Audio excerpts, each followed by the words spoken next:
Today I will show you how to do an iguana. We will do it from the ground and then descending up the pole. First I will demonstrate.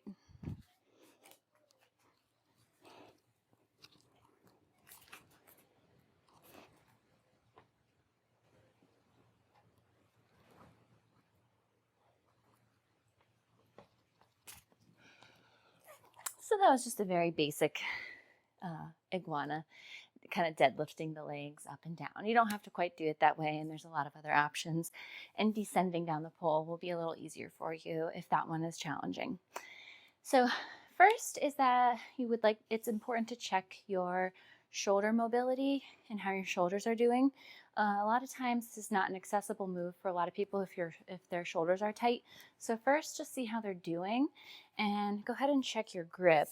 So I put one shoulder, I'll use my right shoulder today. I'll put the right on the pole and then cup grip the hands.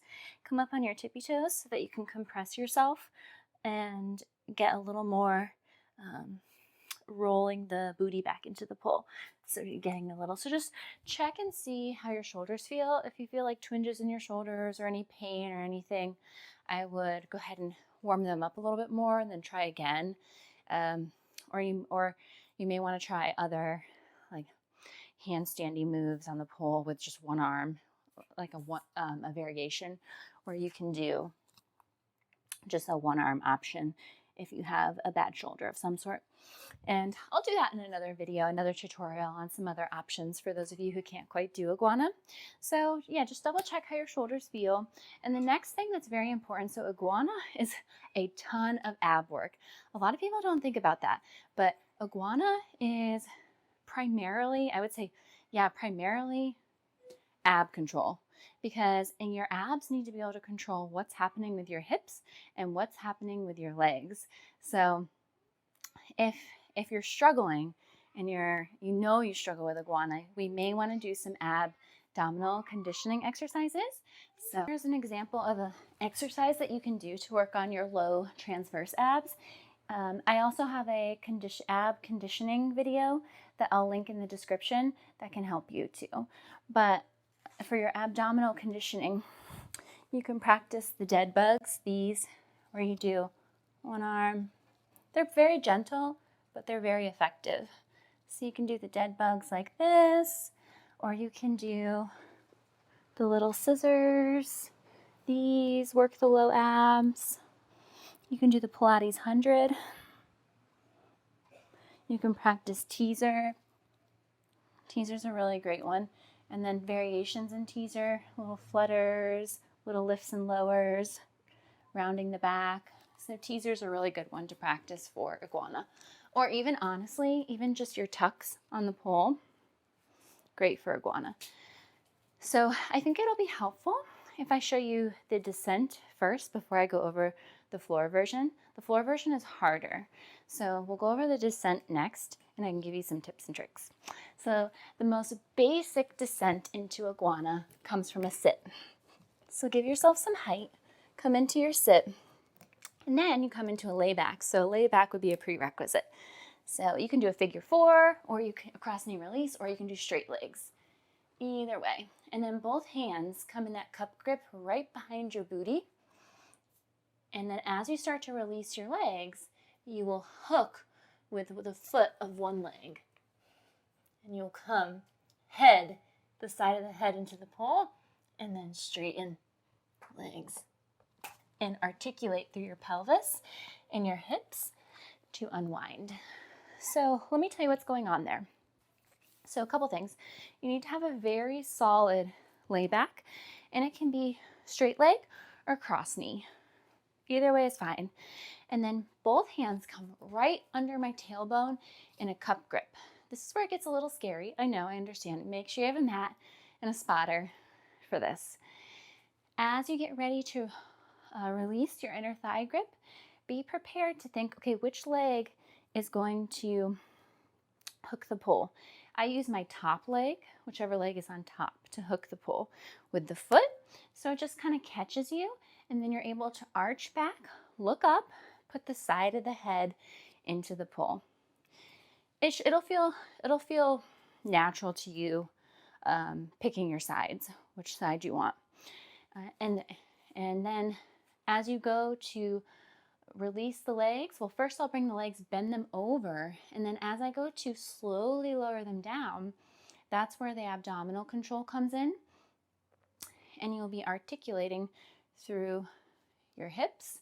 So you will go from an arched position to kind of tucking. I'll show you again so you can get an idea, and I'll try to talk through it a little bit more. So come climb twice, or once if you want to stay close to the ground. Come into a sit, and then come into your lay back.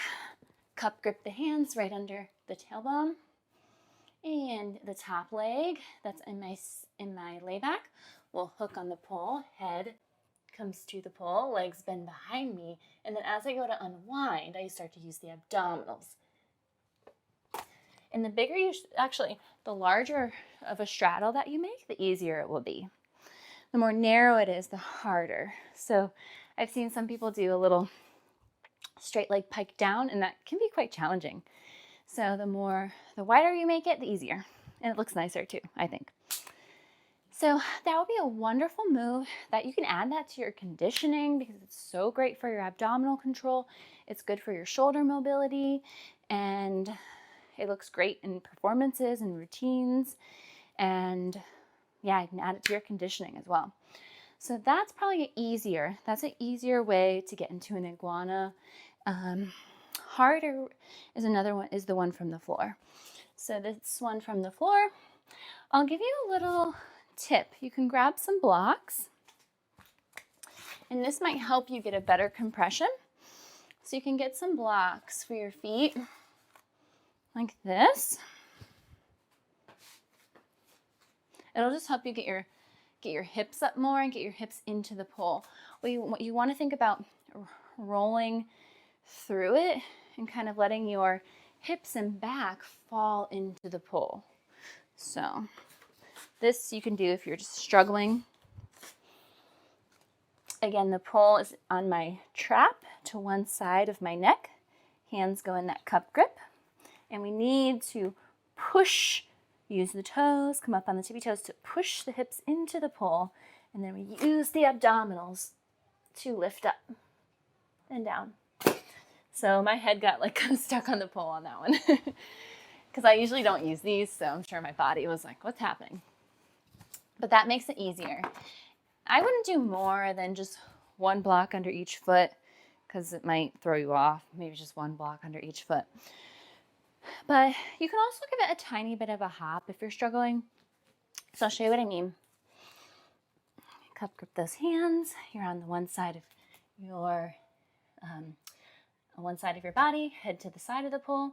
You can kind of give it a little bit of a hop, but when you do that, think about pushing your hips into the pole, push to the pole. So roll your hips into the pole. And then when you come out, watch my pelvis. I slow, and then I roll it in, pull the abs in. So you can give it a little hop, but the problem that a lot of people make is they just think hop up. No, you want to hop, push your hips into the pole because that's where your body needs to go, and your hips need to rest into the pole. That's the biggest mistake a lot of people make. So I hope that helps you learn a few more tips and tricks for your iguana, especially when it comes to the abdominal work and where we're going with our hips and everything. Let me know if you have any thoughts or questions.